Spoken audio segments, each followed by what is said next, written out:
Si vous faites de la publicité sur Amazon en 2026, il y a de fortes chances que vous perdiez de l'argent. Et le pire, c'est que vous ne savez certainement même pas. Votre agence vous en a certainement pas parlé, et je ne sais même pas si votre agence actuelle est en mesure de savoir que Amazon crée des paramètres par défaut qui vont servir leurs intérêts, mais pas forcément vos intérêts en tant que marque. Donc c'est ce qu'on va voir dans cette vidéo, et vous allez voir, si vous restez jusqu'à la fin, les différentes étapes voilà, à surveiller lorsque vous créez des campagnes, et surtout faire les modifications nécessaires pour ajuster le cas échéant pour essayer d'être le plus efficient possible au niveau de votre budget publicitaire Amazon. Lorsque vous arrivez sur la création d'une campagne ad via votre console ad, vous allez avoir plusieurs options. Vous allez avoir les sponsors product, les sponsors brand vidéo, et également les sponsors display et sponsors display vidéo. Bien souvent, de ce que j'observe, c'est que il y a beaucoup de budget qui est mis sur des campagnes de sponsor product. Généralement, c'est entre 70 et 80% du budget total qui s'en va vers les sponsors product. Et c'est là où justement Amazon a bien compris qu'on pouvait aller chercher beaucoup plus de budget auprès des marques sans forcément qu'elles s'en rendent compte, avec des paramètres par défaut qui sont très énergivores et qui vous prennent beaucoup de budget. Voilà, donc c'est pour ça que à la fin de cette vidéo, vous allez être en mesure en fait de pouvoir éviter de gaspiller votre argent au quotidien. Donc une fois que vous allez sur la console ad, vous sélectionnez sponsor product, vous allez arriver ici sur les ad groups, tout ça c'est classique, vous sélectionnez Amazon, pas Amazon Business, ce serait pour un autre type de campagne ad, mais encore une fois, on va aller sur des campagnes assez simples aujourd'hui.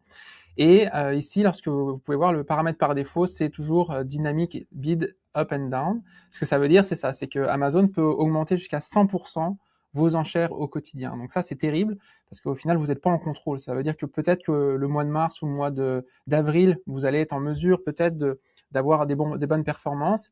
Et par exemple, au mois de juin ou au mois de juillet, lorsqu'il va y avoir par exemple le Prime Day, ben, vous allez avoir des dépenses qui vont pas du tout être sous contrôle. Et l'objectif des campagnes publicitaires sur Amazon, c'est que ce soit très prévisible et que vous puissiez scaler assez facilement d'un mois sur l'autre et d'une année sur l'autre.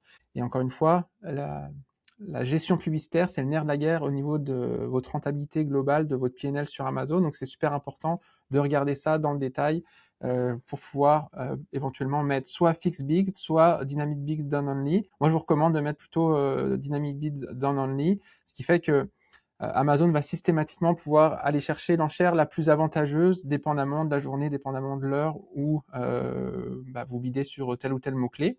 Donc ça, ce serait vraiment le setup le plus efficient possible. Ensuite, l'étape d'après, c'est de voir en fait que vous allez avoir en fait encore une fois cette petite case qui est très discrète, qui mine de rien, voilà, vous avez cette case là qui va être cochée. Et en fait, ce que ça fait, c'est que pour tous les jours promotionnels qui sont en quelque sorte à forte demande, en fait Amazon, si vous laissez cette case cochée là, en fait Amazon va vous augmenter vos enchères tout simplement. Et ça, typiquement, encore une fois, ça n'a rien à voir avec gérer votre budget dans votre intérêt, c'est vraiment dans l'intérêt d'Amazon. Donc c'est pour ça qu'il faut faire très attention lorsque vous paramétrez ce type de campagne-là. Et enfin, si vous avez des budgets ads sur Amazon.com, vous allez avoir une petite subtilité où lorsque vous avez créé la campagne, vous avez euh, tout paramétré, en fait, vous pensez que votre campagne elle est faite correctement. Sauf que dans le détail, lorsque vous allez pouvoir aller revoir les settings de la campagne, donc vous allez dans Campagne Settings ici, et vous allez pouvoir ici voir que Amazon s'est octroyé le droit de mettre augmenter le reach ici. Donc là, c'est pas le problème d'augmenter le reach, c'est le fait d'augmenter le reach en dehors d'Amazon. Et là, encore une fois, c'est avec les partenaires ads dans lesquels Amazon a noué certains partenariats où vous allez éventuellement payer pour avoir des impressions. Mais encore une fois, le meilleur inventaire publicitaire se trouve sur Amazon présentement et pas en dehors. Et donc c'est pour ça qu'il est important de changer ce paramètre-là pour le mettre en limit off Amazon Spend. Vous n'allez pas totalement diminuer votre budget publicitaire, mais par contre ce que ça va faire, c'est que vous allez être en mesure quand même de limiter drastiquement les dépenses.